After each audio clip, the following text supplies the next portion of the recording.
Sejarah penetapan kalender Hijriah.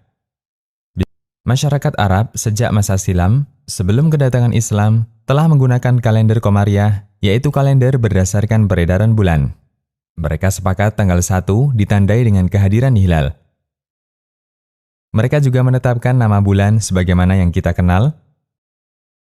Mereka mengenal bulan Dzulhijjah sebagai bulan haji. Mereka kenal bulan Rajab, Ramadan, Syawal, Safar, dan bulan-bulan lainnya. Bahkan mereka juga menetapkan adanya 4 bulan suci, yaitu Dzulqa'dah, Dzulhijjah, Safar awal atau Muharram, dan Rajab. Selama 4 bulan suci ini, mereka sama sekali tidak boleh melakukan peperangan. Hanya saja, masyarakat Jazirah Arab belum memiliki angka tahun. Mereka tahu tanggal dan bulan, tapi tidak ada tahunnya. Biasanya, acuan tahun yang mereka gunakan adalah peristiwa terbesar yang terjadi ketika itu. Kita kenal ada istilah tahun gajah, karena pada saat itu terjadi peristiwa besar, serangan pasukan gajah dari Yaman oleh Raja Abraha. Tahun Fijar, karena ketika itu terjadi perang Fijar. Tahun renovasi Ka'bah, karena ketika itu Ka'bah rusak akibat banjir dan dibangun ulang. Terkadang mereka juga menggunakan tahun kematian tokohnya sebagai acuan, semisal 10 tahun setelah meninggalnya Ka'ab bin Lu'ay. Keadaan semacam ini berlangsung terus sampai zaman Nabi SAW dan Khalifah Abu Bakar radhiyallahu anhu. Ketika itu, para sahabat belum memiliki acuan tahun. Acuan yang mereka gunakan untuk menamakan tahun adalah peristiwa besar yang terjadi ketika itu. Berikut beberapa nama tahun di masa Nabi SAW. 1. Tahun Idzin atau Sanatul Idzni, karena ketika itu kaum muslimin diizinkan oleh Allah untuk berhijrah ke Madinah. 2. Tahun Perintah atau Sanatul Amri, karena mereka mendapat perintah untuk memerangi orang musyrik. 3. Tahun Tamhis, artinya ampunan dosa. Di tahun ini, Allah menurunkan firman-Nya ayat 141 surat Ali Imran yang menjelaskan bahwa Allah mengampuni kesalahan para sahabat ketika perang Uhud. 4. Tahun Zilzal atau ujian berat. Ketika itu kaum muslimin menghadapi berbagai cobaan ekonomi, keamanan, krisis pangan, karena perang Khandaq, dan seterusnya. Arsyiv Multaqa Ahlul Hadis. Sampai akhirnya di zaman Umar bin Khattab radhiyallahu anhu menjadi khalifah. Di tahun ketiga beliau menjabat sebagai khalifah, beliau mendapat sepucuk surat dari Abu Musa al-Asy'ari radhiyallahu anhu yang saat itu menjabat sebagai gubernur untuk daerah Basrah. Dalam surat itu, Abu Musa mengatakan, "Telah datang kepada kami beberapa surat dari Amirul Mukminin. Sementara kami tidak tahu kapan kami harus menindaklanjutinya. Kami telah mempelajari satu surat yang ditulis pada bulan Sya'ban. Kami tidak tahu surat itu Sya'ban tahun ini ataukah tahun kemarin." Kemudian, Umar mengumpulkan para sahabat di Madinah dan beliau meminta, "Tetapkan tahun untuk masyarakat yang bisa mereka jadikan acuan." Ada yang usul, kita gunakan acuan tahun bangsa Romawi. Namun usulan ini dibantah karena tahun Romawi sudah terlalu tua. Perhitungan tahun Romawi sudah dibuat sejak zaman Dzulqarnain. Mahdhu as-Shawab. Kemudian disebutkan oleh Al-Hakim dalam Al-Mustadrak dari Sa'id bin Al-Musayyib, beliau menceritakan, Umar bin Khattab mengumpulkan kaum Muhajirin dan Ansar radhiyallahu anhum. Beliau bertanya, mulai kapan kita menulis tahun? Kemudian Ali bin Abi Thalib mengusulkan, kita tetapkan sejak Rasulullah SAW hijrah meninggalkan negeri syirik. Maksud Ali adalah ketika Nabi SAW hijrah ke Madinah.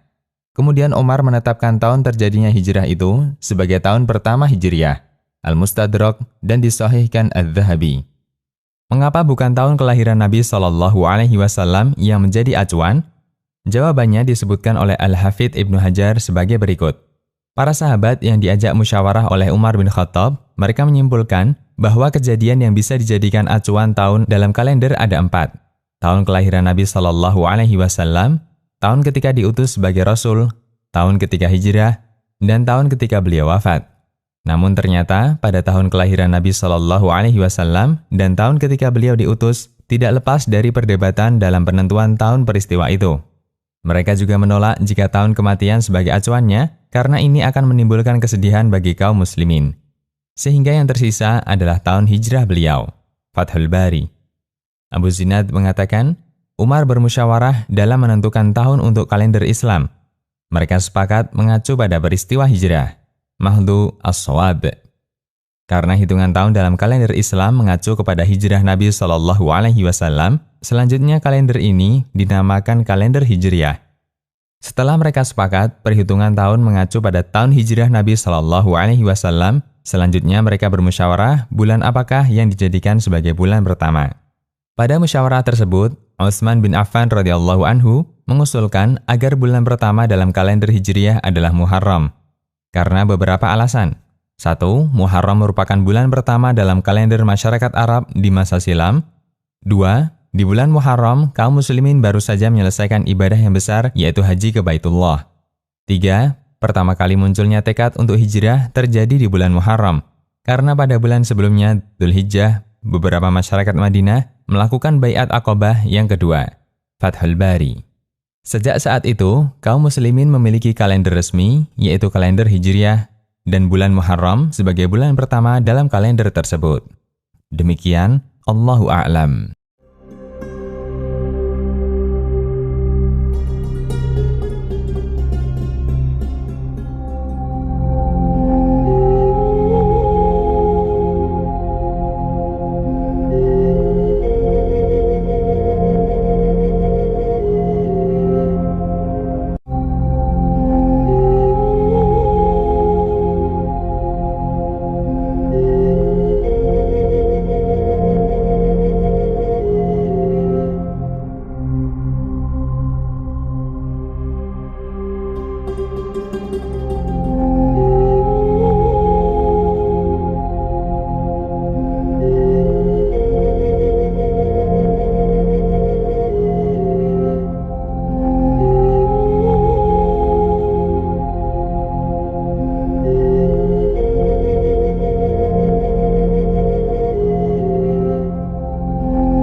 Assalamualaikum warahmatullahi wabarakatuh.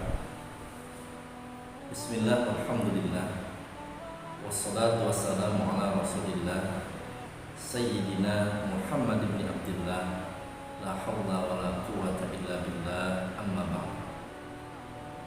Ayah bunda serta anak-anak sekalian yang dirahmati Allah subhanahu wa ta'ala, keluarga besar SD Al-Hanif, semoga Allah subhanahu wa ta'ala senantiasa memberikan keberkahan, kesehatan, keselamatan buat kita semua. Syukur tak pernah lelah kita panjatkan kepada Allah subhanahu wa ta'ala atas segala kenikmatan yang telah Allah berikan kepada kita. Semoga segala kenikmatan yang Allah berikan kepada kita selalu bisa kita syukuri dengan cara banyak-banyak beribadah kepada Allah subhanahu wa ta'ala. Salawat dan salam semoga selalu tercurahkan kepada insan pilihan, teladan kita hingga akhir zaman, dialah baginda Nabi Muhammad SAW. Semoga kita termasuk umatnya yang istiqomah untuk bisa menegakkan sunnah-sunnahnya dalam kehidupan di dunia. Ayah bunda serta anak-anak sekalian, keluarga besar SD Al-Hanif, tanpa terasa saat ini kita sudah berada di bulan Dzulhijjah.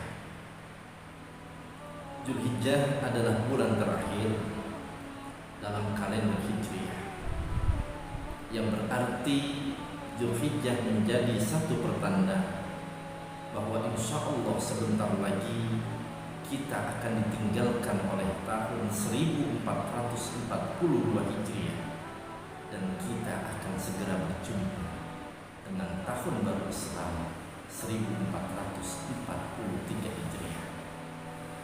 Sebagai seorang muslim mukmin yang beriman kepada Allah Subhanahu wa taala dan rasulnya baginda Nabi Muhammad sallallahu alaihi wasallam, sudah sepantasnya lah momentum ini kita jadikan sebagai sebuah sarana muhasabah untuk berhijrah, memperbaiki kehidupan kita dari manusia yang malas menjadi manusia yang rajin, dari manusia yang banyak melakukan perbuatan maksiat menuju manusia yang banyak melakukan ketaatan kepada Allah Subhanahu wa taala.